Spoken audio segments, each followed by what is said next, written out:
this week's drive, we see what makes them stick to the road, go from computer concept to road rocket, join some well-heeled learner drivers, and see fortunes change for Germany and Britain. All this and more in this week's Drive.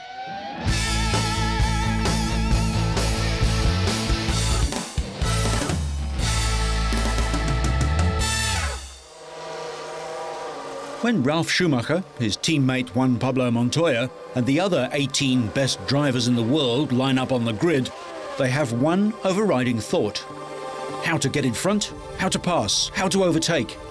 And once they've done that, the overriding thought becomes, how do I stay in front? The mechanics of it are essentially the same. Set the opponent up, wait for a gap, and go at it, whichever side offers the best chance of success. At Magny-Cours, scene of the forthcoming French Grand Prix, this is especially critical, as there aren't many opportunities to get by the car in front. Almost the only place it can be safely achieved is at the end of the long straight into a tight hairpin bend.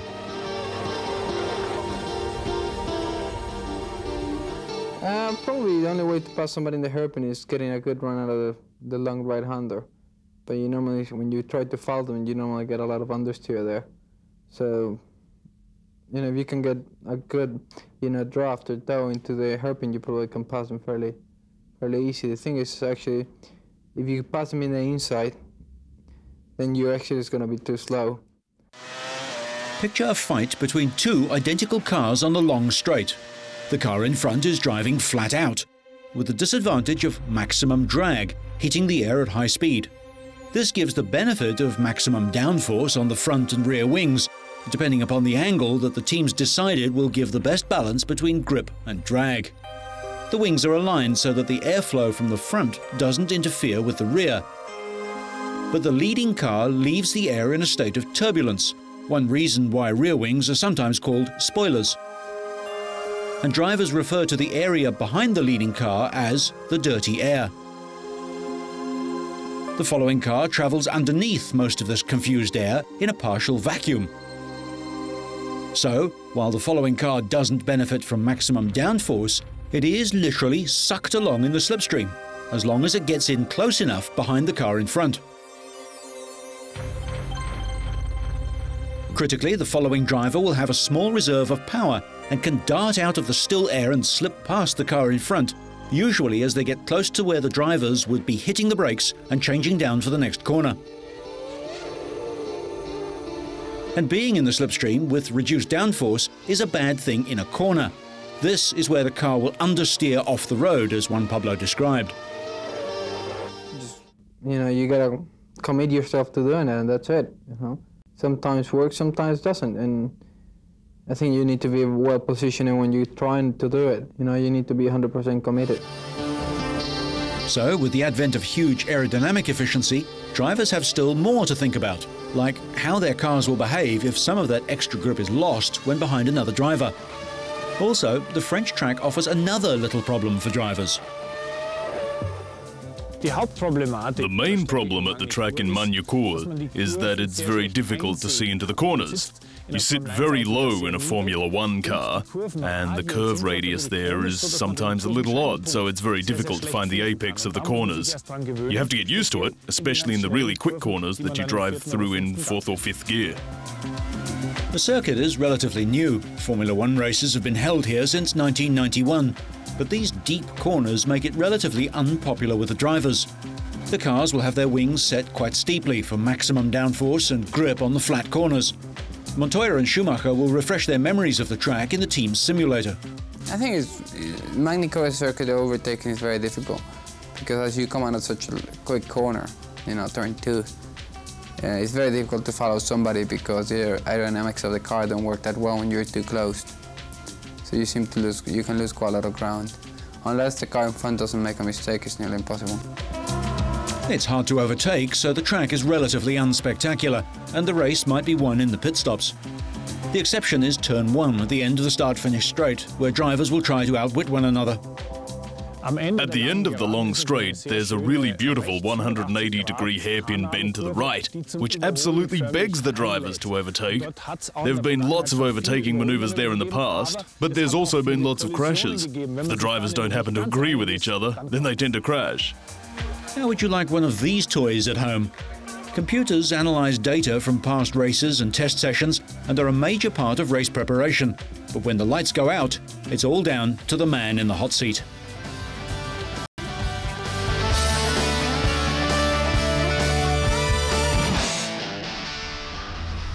Down under to Australia now for the return of a legend.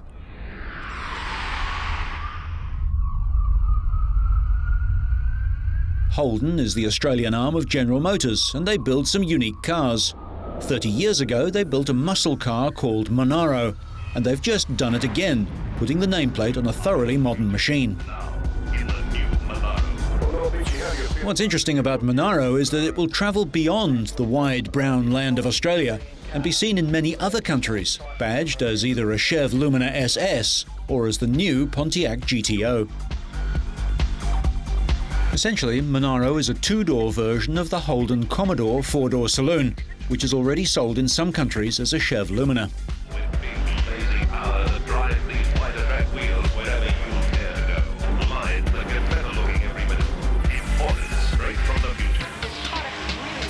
But the new coupe is much more than just a four-door with two doors welded up.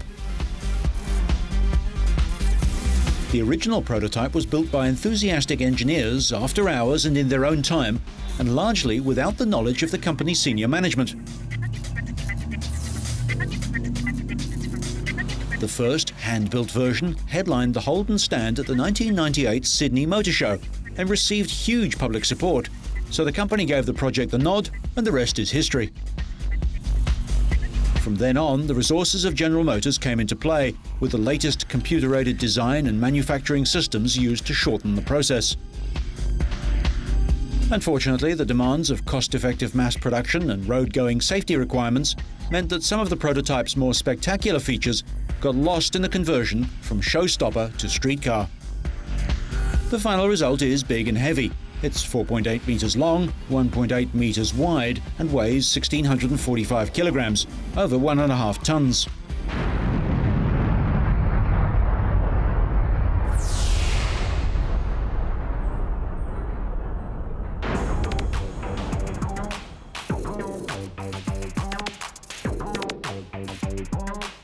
Just one area where computers can save time is in the testing and verification of new designs. Clever software even lets stylists model how the car's details will look on screen.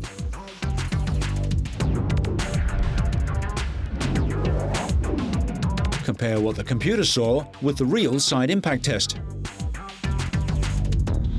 To be acceptable worldwide, the Monaro gets Chev's 225 kilowatt 5.7 litre alloy V8, rather than the 5 litre 180 kilowatt engine that Holden fits into its Commodore. There's a choice of 4-speed auto or 6-speed manual gearbox. So when you next see a Lumina SS or a new Pontiac GTO, think of kangaroos.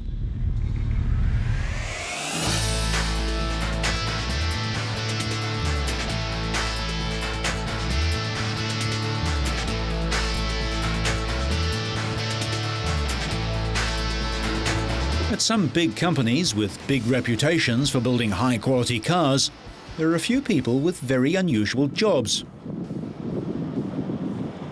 Some of the Audi noise team, the creaking and cracking crew, ride in the luggage compartment instead of in the cabin and are deliberately taken over bumpy roads and test tracks. It might look like a form of torture or a scene from a gangster movie, but it's all in the name of quality.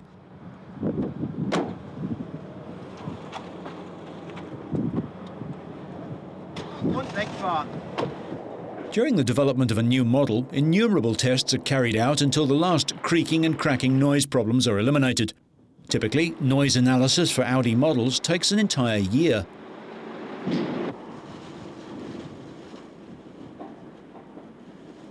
Noise is analysed using human and electronic listeners on roller and shaker test rigs, in climatic chambers, and in wind tunnel tests with microphones shaped like real ears and mounted on dummies.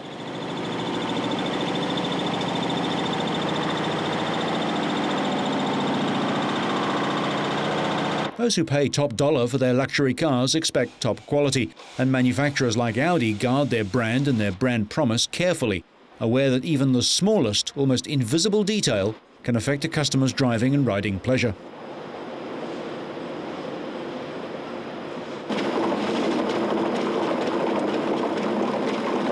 Wind noise at high speed can be more than just an irritation. It can become dangerously distracting.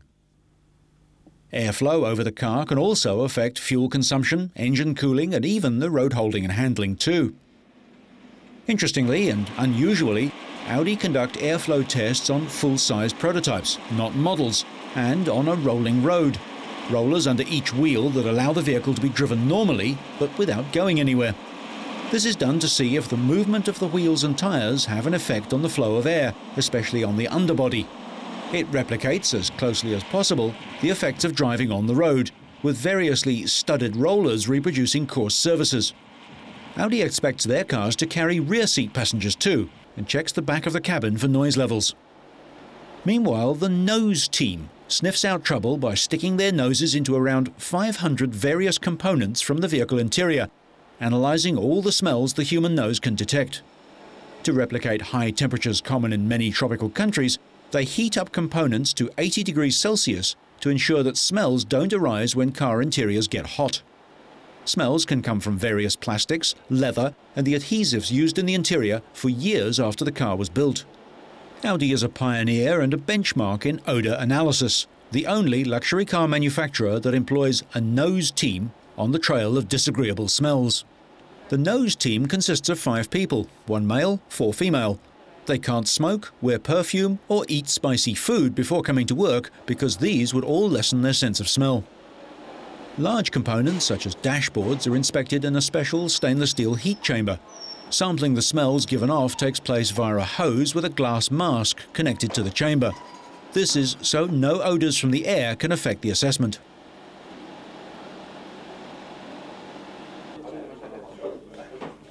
Haptics is the science of the tactile sense. There is, however, much more involved than the fact that an Audi is expected to feel good. The work is also about ergonomics and operating logic. Light action controls and how they look, pressing buttons and all the various pulling, pushing, shifting, turning, feeling and touching actions that people perform in cars. The team is involved in the development of a new model at a very early stage, evaluating control surfaces inside and outside the vehicle. The 16-person haptics team come from other departments all over the company. The duties of the specialists are varied to simulate a cross-section of customers. The team works towards a uniform feeling that says convenience and comfort to the driver. In view of the high quality demanded of Audi, everything has to match. The shape of the door handles, the sound of the doors closing, the hand wheel for adjusting the backrests, the indicator lever, or the feel of the gear lever. Yet another team works on electromagnetic compatibility to make sure that radio transmitters, mobile phones, and other external transmitting devices do not interfere with the complex electrical components used in modern vehicles.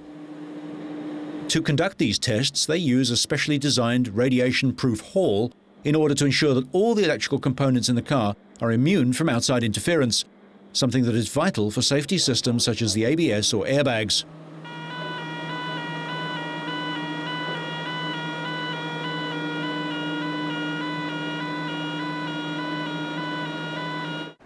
But Audi don't only build great cars, they also teach their owners how to master their new vehicles.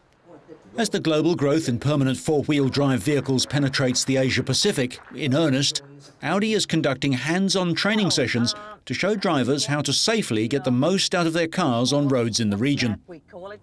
A group of expert driving trainers from Europe arrived to conduct a series of courses in various countries. The Quattro Driving Experience program is aimed at the art of driving safely and enjoying high performance responsibly under all sorts of driving conditions. But even though the trainers include world-class rally champions such as Suzanne Kotolinski, the focus is on helping Asian drivers to get the most out of their cars safely, even though they may encounter driving conditions like hot roads made treacherous by sudden tropical downpours, uneven surfaces and unexpected obstacles. Besides Singapore, Suzanne and her colleagues intend bringing the Quattro Driving Experience program to other markets in the region. Australia, New Zealand, Singapore, Korea and Taiwan have all staged such events in recent months, with several more scheduled in Australia and New Zealand later this year. Drivers in the Asia-Pacific are buying Quattro models faster than in other regions. In 2001, for example, sale of Quattro cars in the region increased by nearly 27%, significantly outpacing the growth in Europe and worldwide. And the upward trend has continued. Over 37% of all Audis sold in the Asia-Pacific are Quattros, above the global average of 27%. Audi is the only luxury car manufacturer to offer permanent four-wheel drive across its entire product range. They introduced permanent four-wheel drive 22 years ago, and their Quattro system, originally developed for rally driving, has successfully translated rally success into high-performance, permanent all-wheel drive road cars. However, four-wheel drive is not just an experience, it's a science. And the rise in popularity of permanent four-wheel drive vehicles has spawned a new demand from drivers. Lessons on how to get the best performance out of their vehicles while ensuring the ultimate safety for the car's occupants. Otherwise competent drivers are finding significant benefits from upgrading their skills.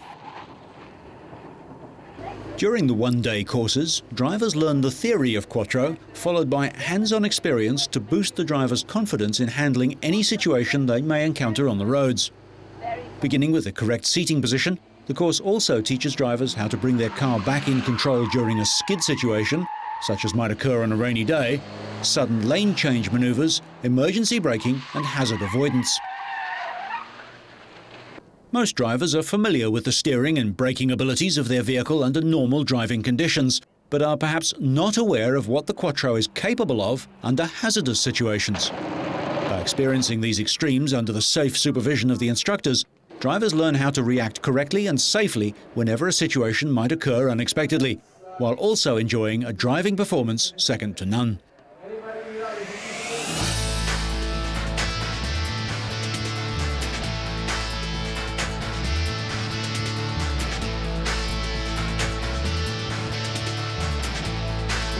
KTM rider Joel Schmetz continued his unbeaten winning streak in motocross in 2003 when he won the 650cc class at the Grand Prix of Bulgaria, but the victory was probably his most difficult. The Belgian rider, who started on pole, was in the middle of the pack after mistiming his start. Title contenders Cedric Malot, Javier Garcia and Thierry Baptiste took turns at leading the field in the opening laps. But in the middle stages, Schmetz was charging and he overhauled first Baptiste, then Malot and finally Garcia. Frenchman Baptiste would drop back to fifth, over a minute behind the winner.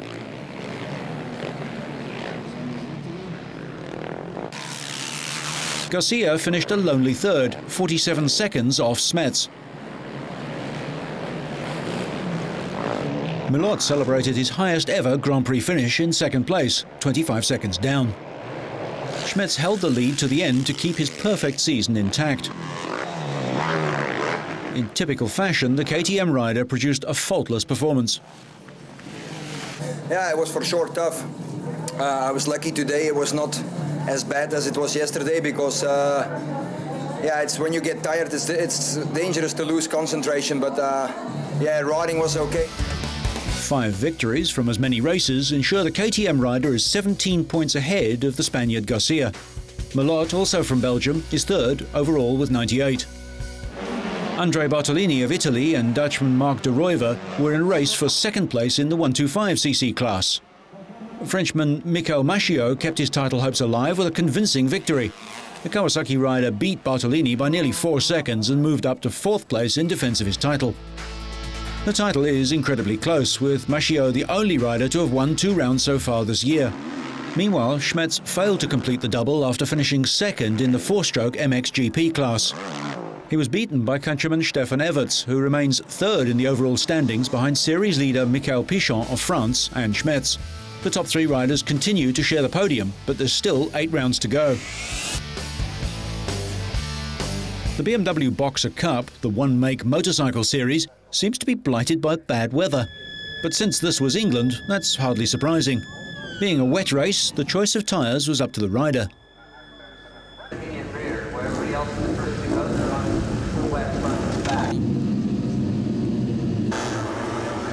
34 bikes made it to the line, with German Marcus Barth on bike 6 on pole.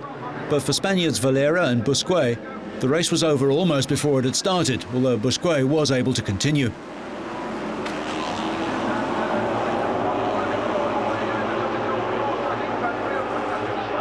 Guest rider, Isle of Man star David Jeffries loves Alton Park and passed American Punish and then Bath to take the lead as the track began to dry. But he had made the wrong tyre choice and moved steadily backwards through the field.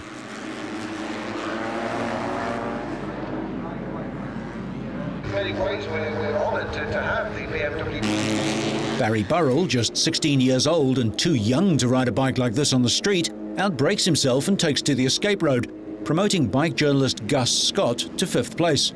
Scott held the lap record at Alton Park in the 1980s. Returning rain caught out American Jason Perez, riding on intermediate tyres, and he was out of the race.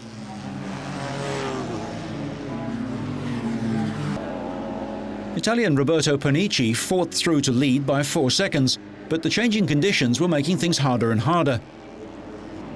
19-year-old Englishman Richard Cooper, riding on rain tyres, was hauling in the Italian lap by lap.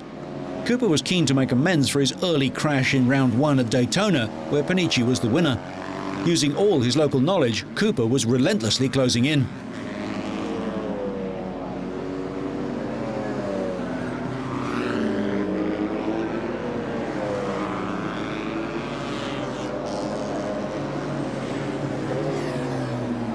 But the weather changed again. Sunshine was drying the track, changing conditions lap by lap and threatening the riders with glare from the wet surface. These were conditions that best suited those riders with some local knowledge, as the track's grip changed literally lap by lap.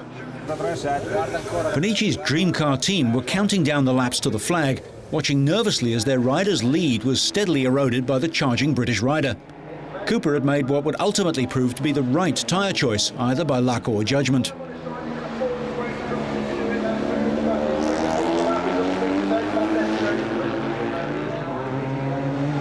On the 14th of 16 laps, Panici looks one way as Cooper passes him on the other side, but the Italian wasn't about to give up and he came back at the Englishman. However, his tyres were totally shot, and it was all he could do to finish the race without falling off, holding on to 2nd place with an 8-second gap. This was the decisive moment as Roberto looks back and Richard goes round him on the other side. But Cooper wasn't in the mood to be generous and he crossed the finish line just over 2 seconds ahead. David Jeffries moved back up the field and finished 3rd, 10 seconds off the pace. Sadly, he died a few days later at the Isle of Man.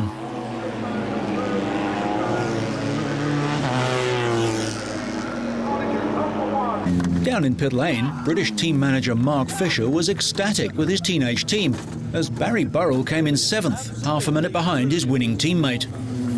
The unlikely road racers, 1100cc fuel-injected twins with engine cylinders sticking out on each side, are slightly modified to improve their track manners and run as a one-make series by national or dealer-backed teams. No points are scored by guest riders like 3rd place Jeffries, but Panici takes 20 points for 2nd to go with the 25 he scored at Daytona, to lead the title by 16 points from Andy Hoffman, who was 4th in England. The next round is at Le Mans in France.